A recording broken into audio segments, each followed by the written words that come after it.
I remember the night of my 21st birthday. That was the first time I died.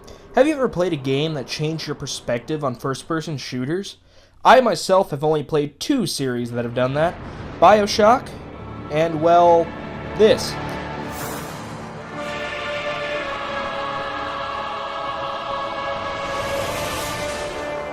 The Darkness, released for the Xbox 360 and PS3 in 2007, is a first-person shooter game based on the comics of the same name. The game is, surprisingly to me, not as well known as I figured it should be. In my honest opinion, it's a hidden gem of the previous console generation. But I guess I should explain my reasoning with that statement. Maybe, shed some light on it. Let's talk about the story first. I can't speak for the comics too much, since I have only read a handful of them, but The Darkness follows one Jackie Estacado, who is a contract killer for the Franchetti crime family, in what I am assuming is New York City. In the beginning of the game, we discover that a job Jackie and a couple other mobsters were sent to do did not go over very well. This upsets the leader of the mob, Paulie Franchetti, who we learn has quite the temper. You understand? He's doozy bots. He's out of his fucking mind.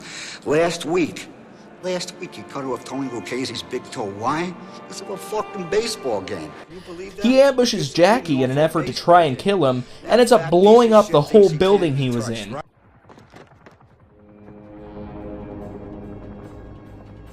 Hey, it's your Uncle Paulie. You know you've been a pain in my ass since the day I met you, Jackie. Pissing and moaning about the way I do business. Well, you need to learn who's calling the shots in this family. In fact, I got a surprise for you. On your birthday.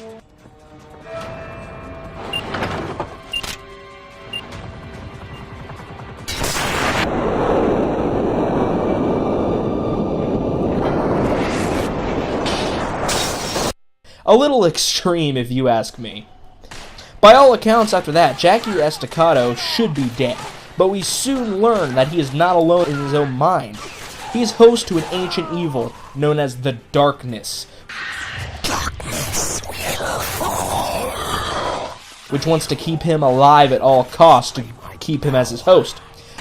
We follow this duo throughout the game, and through all the twists and turns it takes. I'm being very cards close to the chest with the story because it needs to be played. I don't want to spoil one thing for you because it's so emotional. And I'm speaking this from player experience. I've played this game a few different times and it is exceptionally emotional experience. And saying too much is an obvious spoiler that I refuse to spoil for you. Sit here for a while, Jackie. Although some gripes I have about this, I will share. Playing this game again, after a little while, I do notice some lack of logic on why Paulie is trying to whack our anti-hero. There is a reason, but it's not very fleshed out. In my own views, anyway. This does not take away from the game too much, it's just one thing I noticed playing it again. Now, the gameplay is a typical FPS, in like such others of BioShock, like I mentioned before, or, dare I mention it, Call of Duty. You go around each level shooting whatever gets in your way, for the most part. Throughout the game, you go into the subways to get around. Just want to mention quickly, this is a big game with a lot of area to cover, but there's no map whatsoever. It's just another gripe I brought up. But in these subways, you cannot draw your guns or manifest the darkness. This is like the safe zone. And when you're in these areas, you meet some characters you can talk to and interact with. For an example, non-main character-wise, there's this guy who wants to play his harmonica in the subway. But some guy won't let him. So, your job is to go straighten the punk out. Oh, if you don't, I got a magic trick for you. I see you around here again, dipshit. I'll put my arm down your throat and pull a rabbit out your fucking ass. Basically, you're just helping these people with common everyday problems. But during these, you collect collectibles, which you can also find in-game, as well as helping these people out. And to accept these collectibles, I guess you would say, you need to go to a phone or a mailbox, depending what the collectible is, and you call or mail whatever it is, and then it usually plays some sort of sequence for you. They're interesting, but I don't focus on them too much while I'm playing anyway.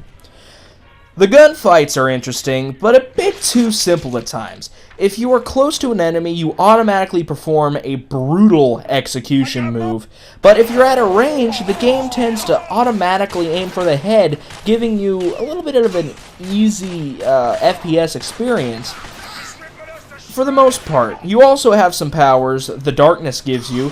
For an example, at the beginning is called the Creeping Dark. It basically lets you control one of the arms that pops out of Jackie's back, and you can control it to do like some stealth kills or go collect an item. And as you kill enemies, you're going to want to eat their hearts, and doing this powers up the darkness and unlocks more abilities. Darkness also likes the dark. Duh. But when you're going through the game, you're going to spend a lot of time shooting out lights. That being said, with the combat and the ease with the headshots and stuff, it still is surprisingly difficult at times. Even on easy, I die every now and then, but on the normal difficulty and hard difficulty, become quite challenging and can get frustrating, simply because you have to fight about 20 guys at once and you're on your own, and sometimes you can just get a kill in. The look of the game isn't anything spectacular, but it is interesting. It's set in two areas for the most part. You got New York with the streets and the subways, and then once you get to the second chapter of the game, you go into this hellish type place. I'm not going to spoil what it is for you guys in case you want to go play it.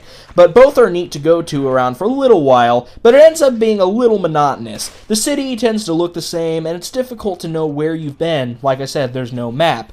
And the hell area is foggy, kind of like an old school Silent Hill type thing. Unfortunately, I don't have any gameplay to show you of that. But it looks like old Silent Hill, and it's creepy to be in, even after the scenery begins to wear on you. It's definitely dated by now, though. One thing I noticed while playing is that Jackie barely moves his mouth ever while speaking. I'm a contract killer.